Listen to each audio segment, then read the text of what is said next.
Assalamualaikum warahmatullahi wabarakatuh. Perkenalkan, nama saya Rita dengan NIM 3410210030, Prodi Pendidikan Bahasa dan Sastra Indonesia.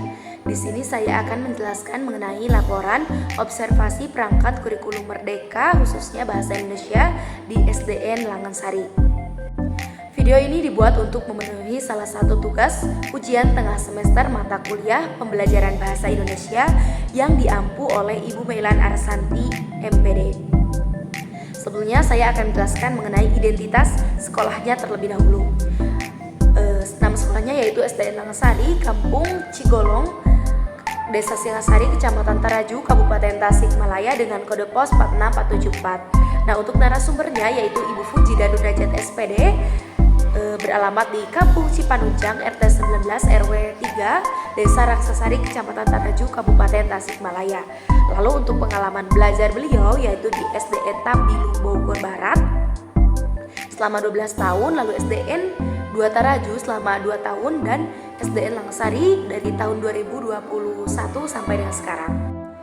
Nah, menurut hasil dari observasi yang telah dilaksanakan, kurikulum merdeka merupakan kurikulum yang berpusat kepada siswa, di mana siswa mampu memilih dan menentukan bakat dan minat dalam mempelajari suatu materi.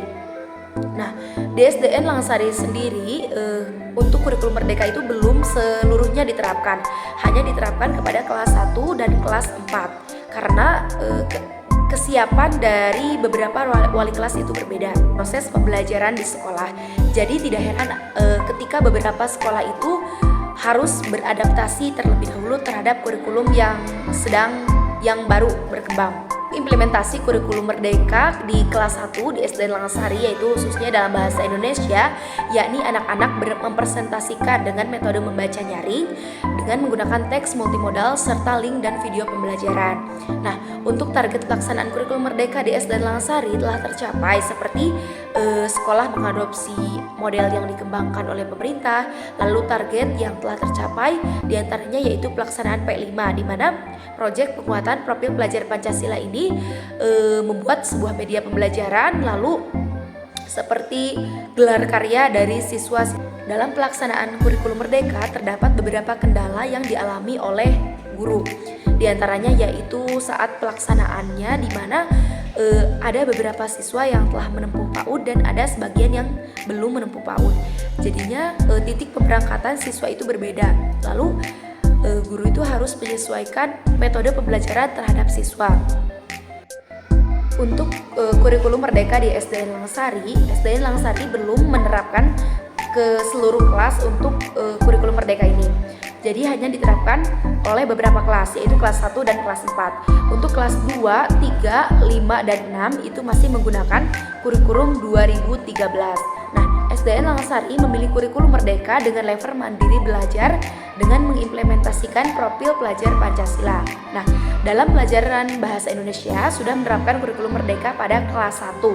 Meskipun kurikulum merdeka di SDN Langgensari masih pada tahap penyesuaian, tapi tenaga pendidik menjalankan aspek kurikulum merdeka dengan baik, terbukti dengan menggunakan media dan perangkat pembelajaran yang disenangi oleh siswa.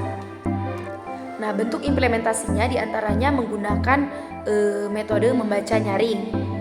Jadinya siswa membaca mengenai teks multimodal serta link dan video pembelajaran. Hal tersebut dilaksanakan agar pembelajaran terlaksana dengan menyenangkan. Sementara itu, untuk penguatan proyek profil Pancasila, untuk penguatan profil pelajar Pancasila diterapkan dalam bentuk kerjasama, kreativitas peserta didik dengan membuat sebuah majalah sastra yang dijadikan tempat untuk memajang karya anak. Jadi si anak tersebut membuat karya sastra terlebih dahulu seperti cerpen sederhana ataupun puisi, lalu dipajangkan di dalam majalah sastra untuk mengasah kreativitas dan pola pikir anak-anak. Nah, untuk perangkat pembelajaran kurikulum merdeka Bahasa Indonesia kelas 1, khususnya Ibu Puji selaku narasumber itu menggunakan modul ajar dengan alur tujuan pembelajaran, capaian pembelajaran, serta materi yang akan dijelaskan dalam proses pembelajaran nanti atau bahan ajar yang akan dijelaskan pada proses pembelajaran nanti. Jadi untuk harapan kedepannya, SDN Langgensari diharapkan bisa melaksanakan rencana P5 di semester berikutnya dan peserta didik mampu menghasilkan suatu karya sebelum lulus dari sekolah. Untuk saran kemarin ada beberapa saran untuk guru maupun kepala sekolah. Yang pertama untuk kepala sekolah yaitu hendaknya selalu mendukung proses pembelajaran yang dilaksanakan oleh guru. Lalu untuk guru melaksanakan kegiatan pembelajaran yang terdiferensiasi, jadi menyesuaikan dengan kemampuan siswa. Lalu untuk siswa, jadilah siswa yang memiliki kemauan untuk belajar, karena semua ilmu yang diberikan oleh guru itu berguna untuk masa depan di kemudian hari. Mungkin itu saja untuk hasil observasi di SDN Langasari, khususnya untuk perangkat pembelajaran kurikulum merdeka.